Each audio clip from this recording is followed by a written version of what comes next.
Eh, Exemplo do dízimo. Dizimar é uma prática aceita em toda a Bíblia. Abraão deu a Melquisedeque, o sacerdote do Deus Altíssimo, o dízimo de tudo. Gênesis capítulo 14, versículo 20. Agindo assim reconheceu o sacerdócio divino Melquisedeque e mostrou que estava bem familiarizado com esta instituição sagrada. Esta referência casual ao dízimo indica que já era um costume estabelecido naquela época remota. Evidentemente, Jacó também compreendeu o dever de dizimar quando era um exilado e fugitivo. Fez um voto ao Senhor: de tudo quanto me deres, certamente te darei o dízimo. Gênesis capítulo 28, versículo 22. E depois do êxodo, quando Israel se estabeleceu como nação, Deus reafirmou a lei do dízimo como instituição divina, da qual dependia a prosperidade de Israel. Levítico capítulo 27, versículo 30 a 32, Números capítulo 18, versículo 24 a 26 e 28, Deuteronômio capítulo 12, versículo 6, 11 e 17. Longe de abolir esta instituição, o Novo Testamento assume a sua validade. Jesus aprovou o dízimo e condenou aqueles que violavam o seu espírito. Mateus capítulo 23, versículo 23. Enquanto as leis cerimoniais que regulavam as ofertas sacrificais, que simbolizavam o sacrifício expiatório de Cristo, acabaram na sua morte, o dízimo não. Sendo o pai de todos os crentes, Abraão é para os cristãos o modelo do pagamento do dízimo.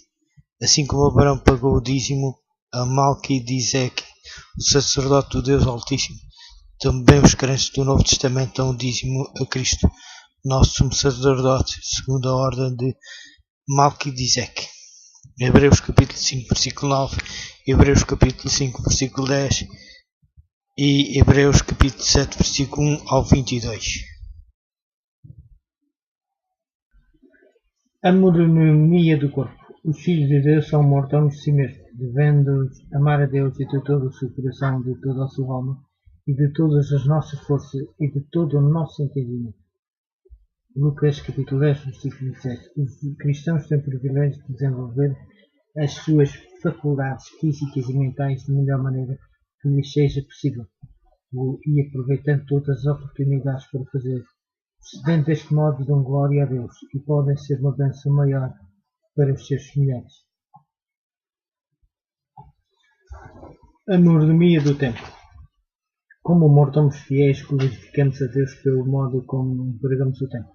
Tudo quanto fizerdes, fazei de todo o coração, como ao Senhor, e não aos homens, sabendo que recebereis do Senhor o galardão da herança, porque a Cristo o Senhor serviu. Colossenses capítulo 3, versículo 23 e 24. A Bíblia admoesta-nos a não nos comportarmos como necios, mas como sábios, reunindo o tempo, enquanto os dias são maus. Efésios capítulo 5, versículo 15 e 16. Como Jesus temos de tratar dos negócios do nosso Pai. Lucas capítulo 2, versículo 49. Porque o tempo é um dom de Deus. Cada minuto é precioso. É dado para a formação do caráter para a vida eterna. A mordomia fiel do nosso tempo significa usá-lo para aprender a conhecer o nosso Senhor, para ajudar os nossos semelhantes e para partilhar o Evangelho. Quando na criação Deus nos deu o tempo e reservou o sábado do sétimo dia como tempo santo para a comunhão com Ele. No entanto, deixou 6 dias para a família humana se entregar a ocupações úteis. O emprego dos dízimos. Os dízimos são sagrados e devem ser usados unicamente para fins sagrados. O Senhor ordenou todos os dízimos da terra, quer dos cereais, quer do fruto das árvores, pertencem ao Senhor. Santos são ao Senhor.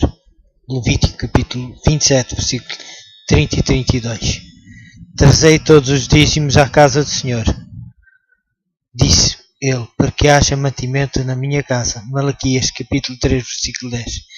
Em Israel, o dízimo era usado exclusivamente para os levitas, que, não tendo como tribo participado na partilha da terra, deviam ocupar todo o seu tempo na manutenção do culto de Israel, ministrando no santuário, instruindo o povo na lei do Senhor.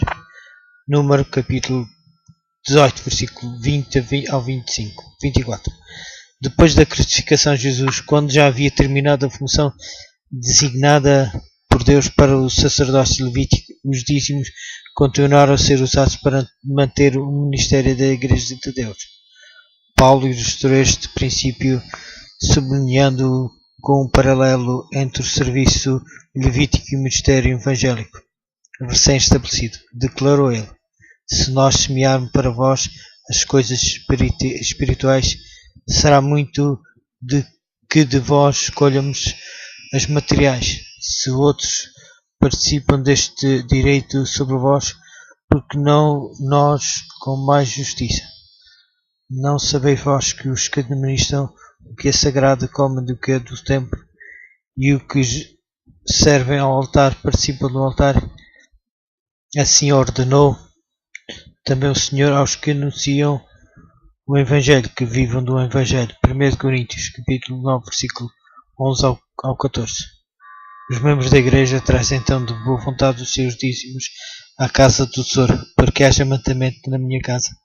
Malaquias, capítulo 3, versículo 10. Noutros termos, para que haja fundos suficientes na casa de Deus, para prover ao sustento do seu ministério e levar por diante a expansão do Evangelho.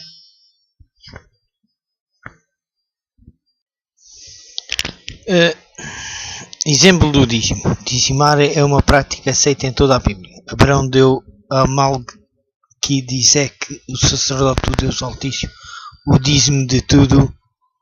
Gênesis capítulo 14, versículo 20. Agindo assim, reconheceu o sacerdócio divino Melquisedeque e mostrou que estava bem familiarizado com esta instituição sagrada. Esta referência casual ao dízimo indica que já era um costume estabelecido naquela época remota. Evidentemente, Jacó também compreendeu o dever de dizimar quando era um exilado e fugitivo. Fez um voto ao Senhor: de tudo quanto me deres, certamente te darei o dízimo. Gênesis capítulo 28, versículo 22. E depois do êxodo, quando Israel se estabeleceu como nação, Deus reafirmou a lei do dízimo como instituição divina, da qual dependia a prosperidade de Israel. Levítico capítulo 27, versículo 30 a 32. Números capítulo 18, versículo 24 a 26 e 28. Deuteronômio capítulo 12, versículo 6, 11 e 17. Longe de abolir esta instituição, o Novo Testamento assume a sua validade. Jesus aprovou o dízimo e condenou aqueles que violavam o seu espírito. Mateus capítulo 23, versículo 23. Enquanto as leis cerimoniais que regulavam as ofertas sacrificais, que simbolizavam o sacrifício expiatório de Cristo, acabaram na sua morte, o dízimo não. Sendo o pai de todos os crentes, Abraão é para os cristãos o modelo do pagamento do dízimo.